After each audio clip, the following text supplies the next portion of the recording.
12. The 6 o'clock news starts right now. There will be no bond for the San Antonio man accused of shooting his ex-wife and stabbing his two daughters, killing one of them. Last week, a bond hearing was held to discuss whether Stephen Clare would get his bond lowered or revoked. And today, the judge decided to keep Clare in jail. Our Erica Hernandez takes us inside the courtroom. We have shown proof evident that he is guilty of capital murder, that a capital murder has been committed, that he is guilty. And there is no doubt that this man is a future danger. The state in final arguments urging 437 District Court Judge Joel Perez to revoke bond for Stephen Clare.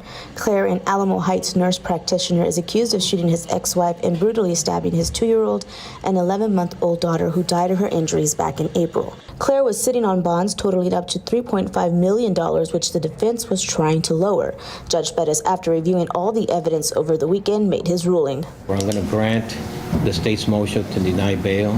A decision defense attorney Daniel De La Garza wasn't okay with. Well, we're obviously a little disappointed with the judge's decision, but what I'll do now is I'll go back to my office, I'll get back with my team, and we'll continue investigating and seeing about giving Mr. Clare the best possible defense. Now, this case will remain quiet for now as we await the indictment. Once that indictment comes down, then it'll be up to the district attorney's office to decide if they will pursue the death penalty. Now, a death penalty case has not been tried in Bexar County since the 2021 trial of Otis McCain. At the Cadena Reeves Justice Center, Erica Hernandez, KSAT 12 News. Ahead of the one-year mark of the Robb Elementary tragedy, the city of Uvalde asking for privacy and respect for the pain still being felt there. Starting tomorrow night, there will be roads closed around Robb, the downtown plaza, the civic centers, and the murals of the 21 victims. City officials say this is all to allow privacy for families who have their own event planned ahead of a public candlelight vigil at 7:30 at the Uvalde Memorial Park Amphitheater. Mayor Don McLaughlin says they're working to make sure the families have their own space to grieve while allowing the community to remember the 21. We haven't had it as tough as these families, but it's been a tough year, and it's been a trying year for everyone involved. So my hope is that maybe God will come in and open hearts and let some healing begin in the community. On top of the family's candlelight vigil at the Uvalde Memorial Park, there's another public memorial happening at the Uvalde County Fairplex at 5:30 p.m., also on May 24th. And that's going to be Wednesday, which will mark 1 year since that tragedy at Robb Elementary. In a special year-long project, KSAT spoke with families, survivors, policymakers, and the people of Uvalde about their loss and recovery. There's always one less plate that I make at dinner. There's always one less child that I wake up for school, one less kid I do homework with.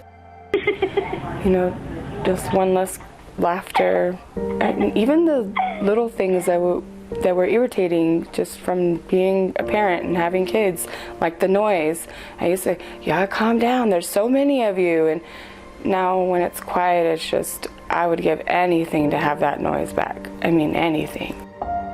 And we're going to have live team coverage from Uvalde starting Wednesday morning on GMSA and leading up to our special 1 year in Uvalde. The special airs at 9 p.m. right here on KSAT 12 on Wednesday. It's also going to stream on KSAT Plus and on our YouTube page.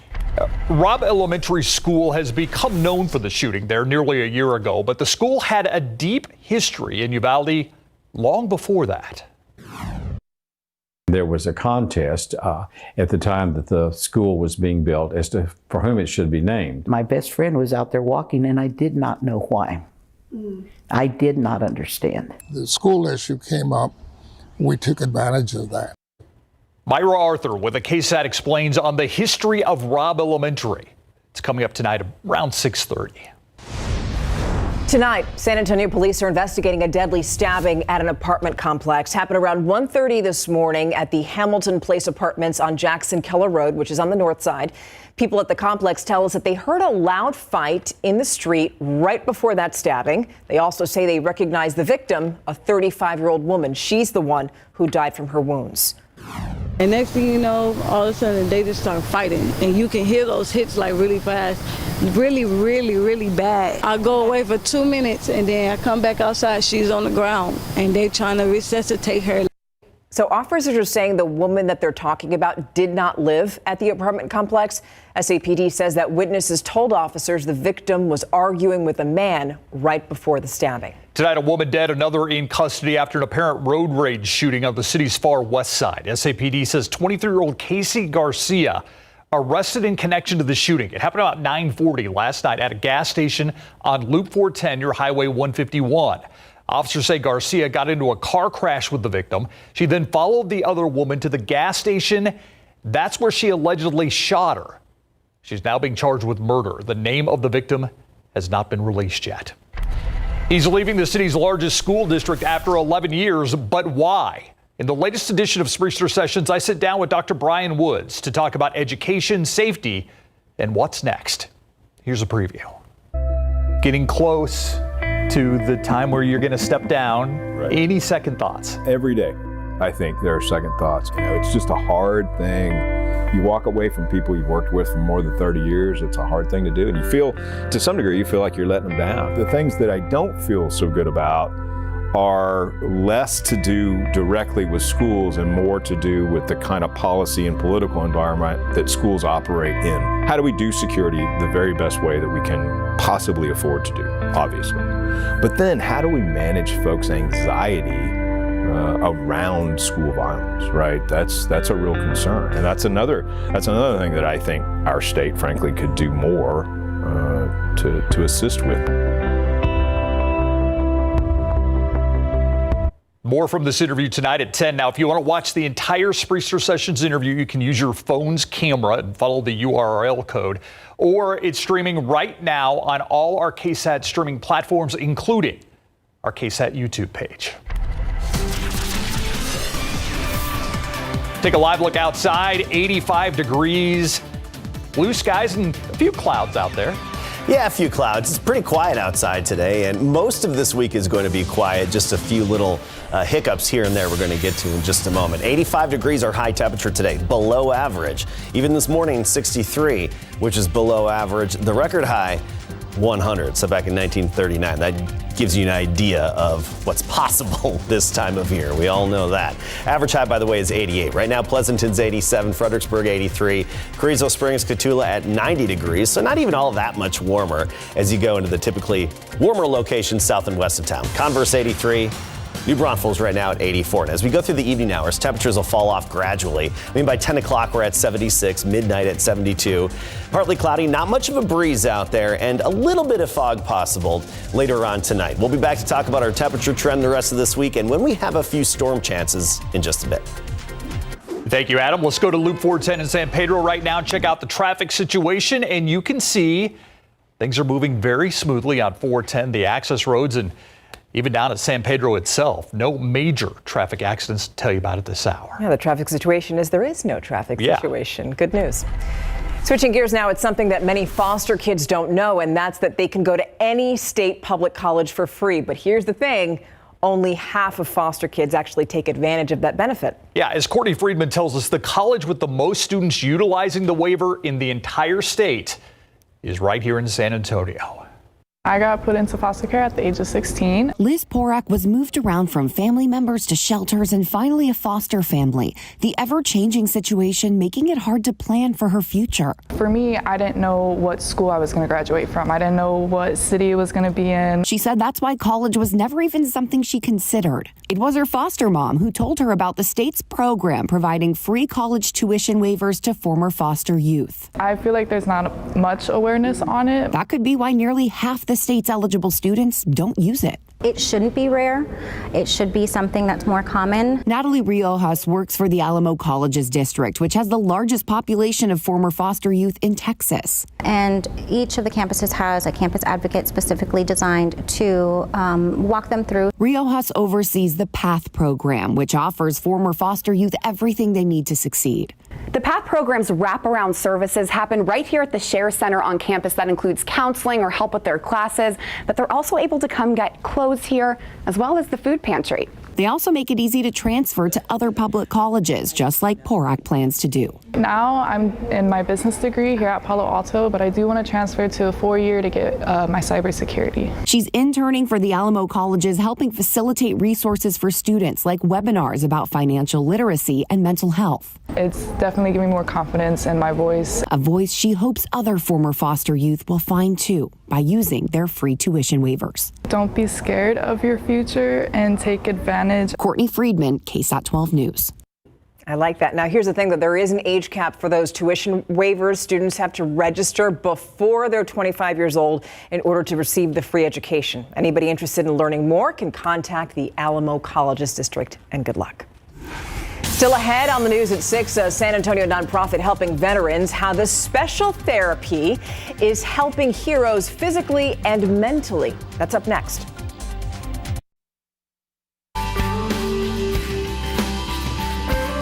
A group of veterans is going to great depths for adventure, happiness, and healing. They're diving right in. The Heroes Scuba Group, a nonprofit organization that's using scuba diving as an alternative therapy for veterans and first responders. Our Jonathan Cotto joined the group of heroes on a dive to the bottom of Canyon Lake, where they experienced something that they say saves lives.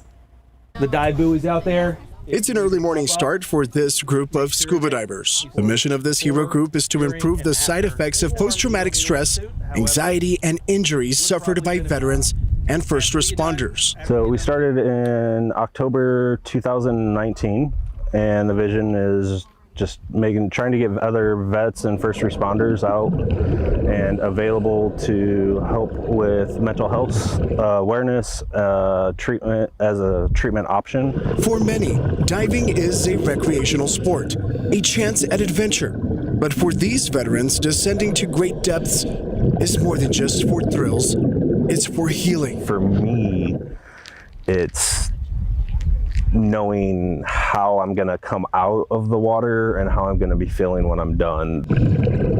Marshall Kaiser is an Army veteran who says Hero Scuba Group is also about the camaraderie. I got out 12 years ago.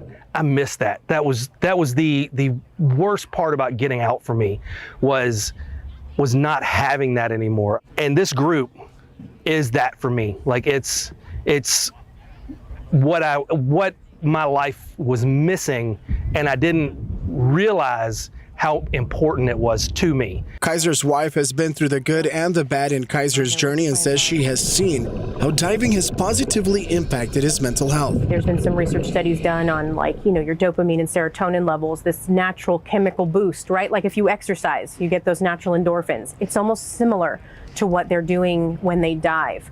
And you can see it. For more information on how to get involved with the nonprofit organization, head over to our website, KSAT.com. Reporting Jonathan Cotto, KSAT 12 News.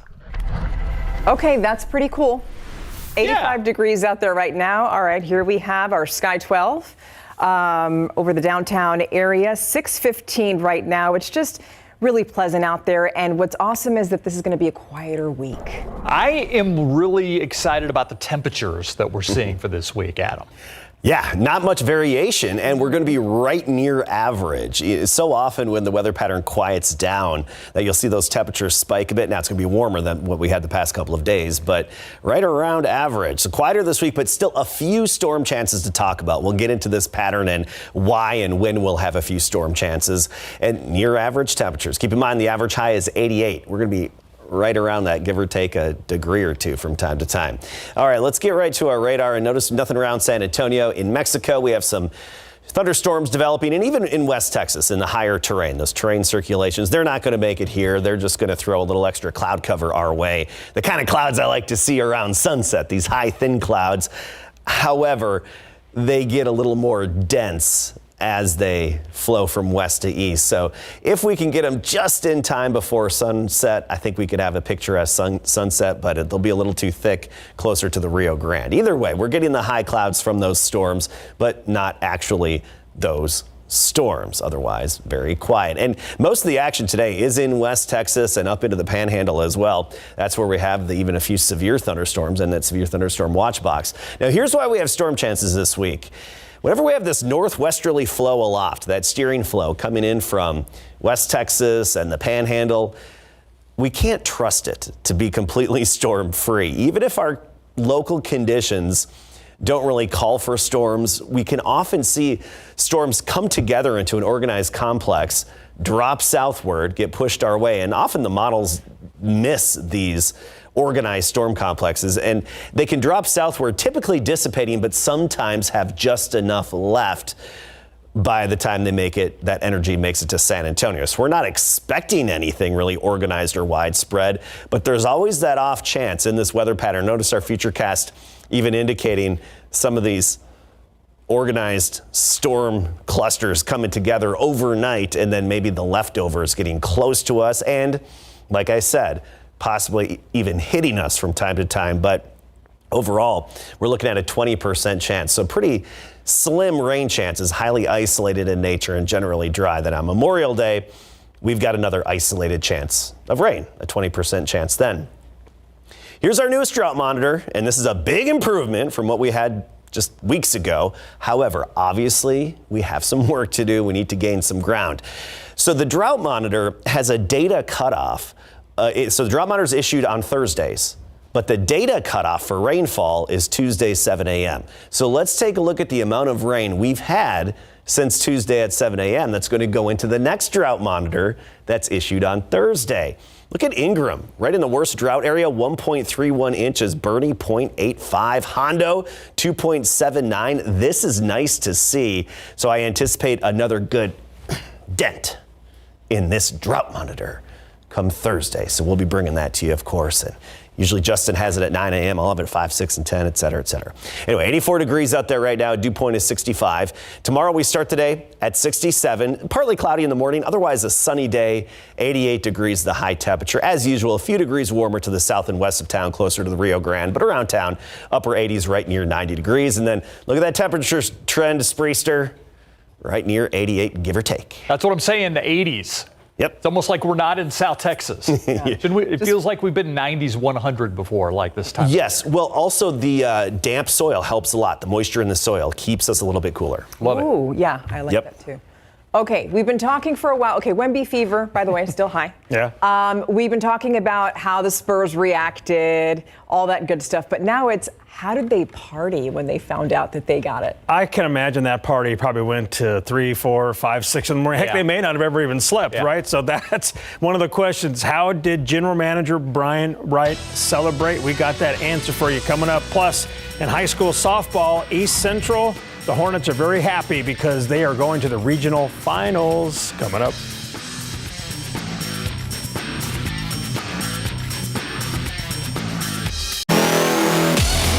A week ago tomorrow night, the Spurs won the 2023 NBA Draft Lottery in Chicago, and it's been one big Wembanyama party ever since. The 19-year-old from France is expected to be the first overall draft pick next month. Spurs general manager Brian Wright, who spent some time at the NBA Draft Combine following the lottery, was asked how did he celebrate after winning the lottery. So we had something set up as a group where we had our whole staff get together at a little restaurant, a little private room, watch it together. You know, it took a little long to get there. The little celebration and interviews started early, but we had a great night. Just sharing on all the things that went into it. Everybody telling stories, and it just embodies all the hard work that all the staff put into everything that happened that night. And thank goodness we got a little lucky. In the NBA Western Conference Finals, Nikola Jokic and the Denver Nuggets can sweep the Los Angeles Lakers 4-0, and they can knock them out in Los Angeles in front of all those movie stars. Teams trailing 3-0 are 0 for 149 in the 7-game playoff series. 0 have come back to win. LeBron James and the Lakers have a very tall mountain to climb, but never say never, says the 4-time NBA champion. I mean, just got to get one. It's one at a time. You know, just focus on game 4 and. You know, that's all you can really think about. I mean, obviously this game is over and done with. We had some opportunities, but we didn't come through. So just get ready for Monday, and you know, just got to get one. And so it's one game series for us. So every game counts, obviously. The Lakers will host the Nuggets tonight at 7:30, and LA is favored by 3. In high high school softball, the Hornets gave head coach Maggie Wellham an ice-cold shower Saturday after the Hornets beat O'Connor in the UIL Class 6A regional semis. They won the series 2-1, and now they're making their first trip ever to the regional finals. Some underclassmen came through for the Hornets' indecisive Game 3, but still, the Hornets would not be here without their great group of seniors. Yeah, we have 8 seniors, and I'm going to try not to get emotional when I say this, but we have 8 seniors, and they are the epitome of what a team is about. They do everything for their team, sacrifice, step out of the way, get out of the way, step forward, put themselves in front, put themselves in back, put themselves on the side of their teammates, and that takes a lot. It takes a lot of character, and it takes a lot of heart and love for your team, and they put the team first, and when you do that, things like this happen. Hugs all around for a job well done. The Hornets will start a 3-game regional final series against San Benito this Thursday at 6 p.m. in Beeville. UTSA baseball is all set for the Conference USA tournament starting Wednesday at Rice University. The tourney is double elimination. The guys are 38-17 overall and finished second at Conference USA behind Dallas Baptist. Now UTSA is ready to open tourney play, and they seriously want to make some noise. Overall, we've had a pretty good season, but we still haven't accomplished our team goals. I don't want to share with everyone what those are, but we have our own goals, and we can still achieve all of them. So, although we've had a good season so far, I don't think we're done yet. We've definitely had a good year altogether, and so that contributes to good feelings. But at the same time, it does feel like a clean slate, and so we're able to sort of go in with a fresh mindset and be ready to attack.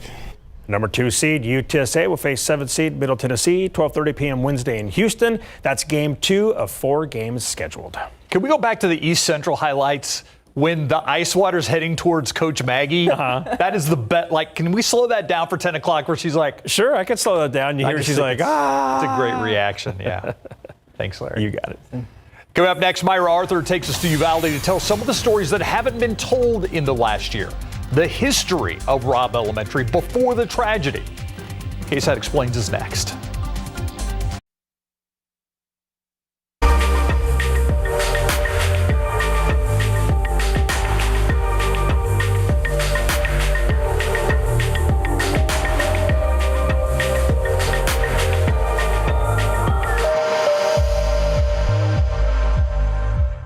This week, KSAT Explains brings us here to Robb Elementary School in Uvalde. This week also marks 1 year since 19 children and 2 teachers were killed here. Those 77 minutes now forever etched into our history. But Robb Elementary has a long and significant history here in Uvalde, long before May 24th of 2022. That's what this week's KSAT Explains is all about.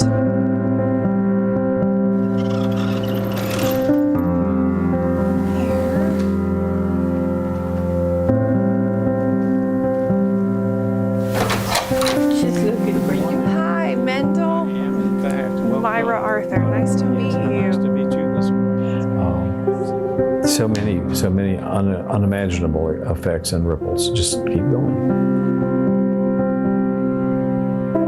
My name is Mendel D. Morgan Jr., and I'm Library Director of El Progreso Memorial Library in Uvalde, Texas.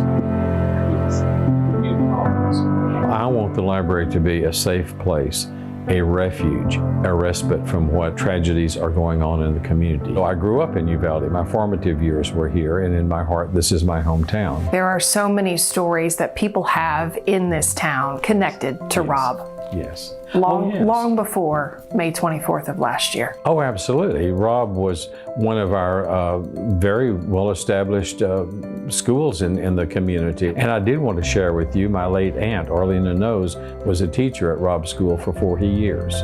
Really? Yes.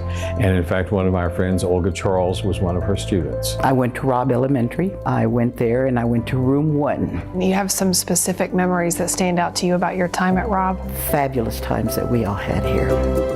We lived 1 block from Geraldine and then a block and a half to Robb. On Park, Doty, South High, Geraldine, that square. That was my life. My brother talks about how we had gotten a TV. We were the first ones that got a TV. And at lunch, they'd run home, grab their sandwiches and watch TV, and they'd hear the bell, and it was time, and they'd run back, and they'd get their, they'd hear that before the tardy bell rang, they were in class. That means you went to a neighborhood school.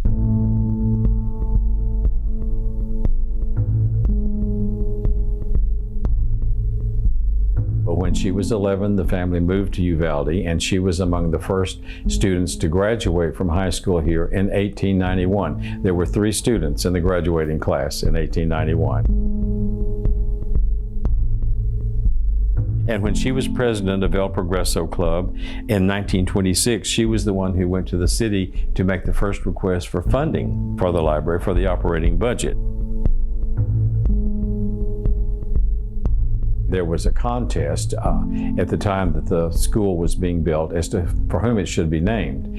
And one of my late friends, a classmate of mine, proposed her name because he had been actually tutored by her after she had retired.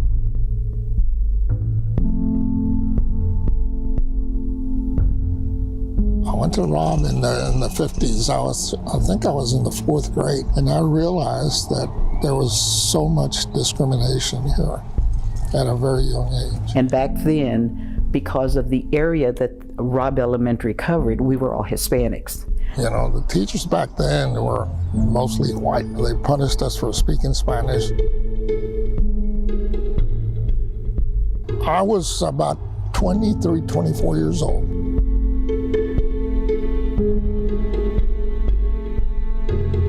Years and years of oppression. The school issue came up.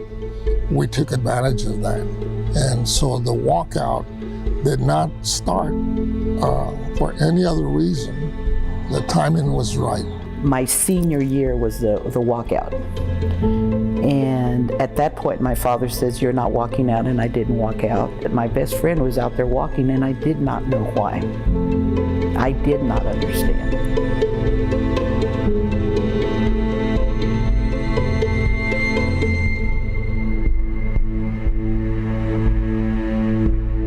The poor kids, they lost a year, the ones that didn't come back.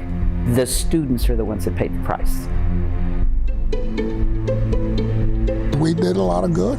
We had a lot of students that did voter registration.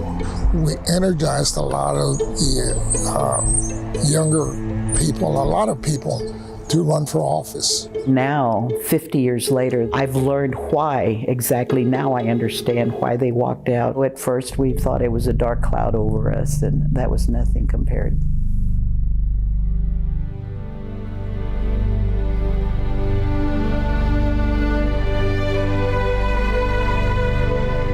I'm just gonna follow behind you with my phone. We have received, I guess, thousands of cards and letters. We've received quilts. We have received crosses. We have received paintings, drawings, artwork. That's beautiful. Well, everyone is trying so hard to do something meaningful. How do you hope this library can play a role in telling the story of what happened on May 24th? We know that research will be done on this tragedy for many years to come. We will be able to professionally identify all the objects that have come to us. People are still coming from everywhere who want to come and be in the community to offer their support and to see what happened here.